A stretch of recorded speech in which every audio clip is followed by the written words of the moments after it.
अब next question हमारे पास यह है, how slight variations are introduced in asexual reproduction. अगर एसेक्सुअल रिप्रोडक्शन में वेरिएशन आती तो वो कैसे आती? बताया था डीएनए रेप्लिकेशन के टाइम पे आती।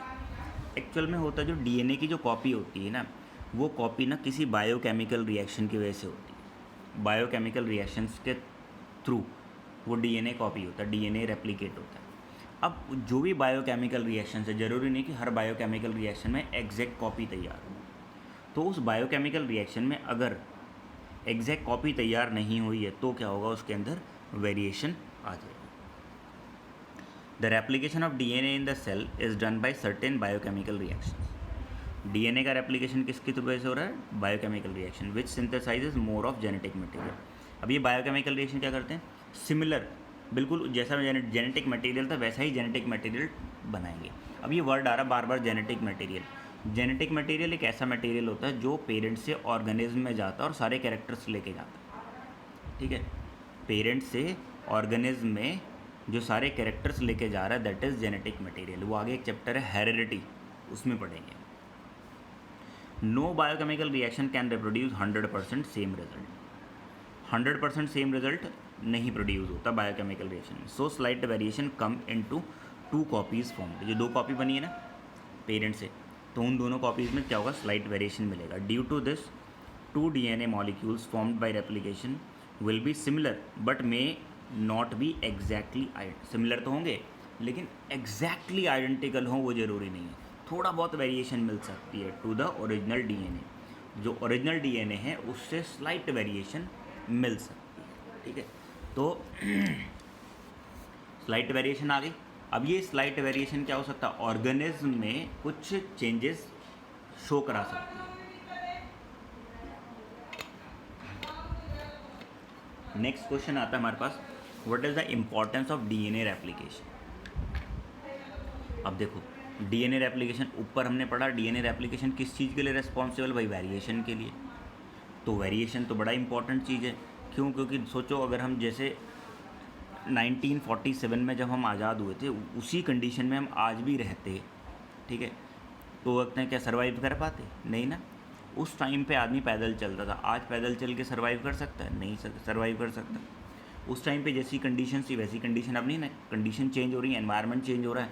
तो एनवायरनमेंट चेंज हो रहा है तो उसके हिसाब से जो ऑर्गेनिज्म है उस ऑर्गेनिज्म में भी चेंजेस आएंगे।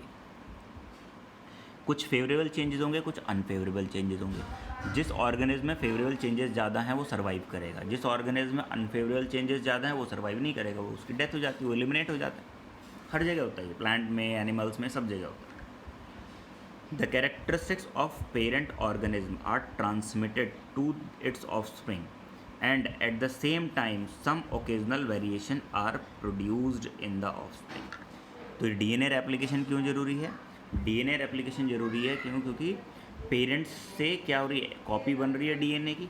तो भैया बिना कहते हैं रेप्लिकेशन के तो कॉपी तैयार होगी नहीं। और उस कॉपिंग में क्या होता है? कुछ वेरिएशन, ओकेजनल वेरिएशन, हमेशा नहीं आती, कुछ ओकेजनल वेरिएशन मिल जाती हैं। और जो ये वेरिएशन से ये क्या करती हैं? ऑर्गेनिज्म में वेरिएशन दिखाती हैं। This means that organism do not always create exact copies of themselves in asexual reproduction. मतलब अगर ये कहा जाए ऑलवेज कहते हैं एग्जैक्ट कॉपी बनेगी, ऑलवेज नहीं बनेगी, लेकिन एसेक्सुअल रिप्रोडक्शन में एग्जैक्ट कॉपी बनती है। अब देखो हमारे पास 2 चीज़ें आ गई। कौन सा ऐसा मेथड है जिसमें एग्जैक्ट कॉपी बनेगी? एसेक्सुअल और सेक्सुअल। तो सेक्सुअल तो बिल्कुल गलत हो गया, इसमें तो हो ही नहीं सकता। एसेक्सुअल में बन जाती, ठीक है। सेक्सुअल में क्यों नहीं बन सकता? क्योंकि इसमें मदर और फादर दोनों के कैरेक्टर्स आते हैं। क्योंकि ये एक पेरेंट से तैयार हुआ है, सिंगल पेरेंट है, तो इसमें एग्जैक्ट कॉपी तैयार होगी, ठीक है। क्या हमेशा एग्जैक्ट कॉपी तैयार होगी? नहीं, कुछ केसेस में वेरिएशन देखने को मिलेगी, ठीक है। बात समझ में आई? डीएनए रेप्लिकेशन की इंपॉर्टेंस समझ में आई? डीएनए रेप्लिकेशन की इंपॉर्टेंस ये है कि उसमें क्या होता है? जेनेटिक मटेरियल क्या होता है? डिवाइड हो जाता है 1 से 2 में, ठीक है। यानी कि नए ऑर्गेनिज्म प्रोड्यूस होने की तैयारी हो जाती है। दूसरा, डीएनए रेप्लिकेशन के टाइम पे कुछ वेरिएशन आ जाती हैं और वो वेरिएशन क्या होती हैं? आगे चल के हेल्पफुल होती हैं। सब केसेस, हर केसेस में हेल्पफुल नहीं होगी, कुछ केसेस में क्या होगी, हार्मफुल भी होगी, तो उस हार्मफुल में क्या होगा, वो इंडिविजुअल एलिमिनेट हो जाएगा। बट जहाँ वो हेल्पफुल होगी वो आगे सर्वाइव करने में हेल्प करेगी।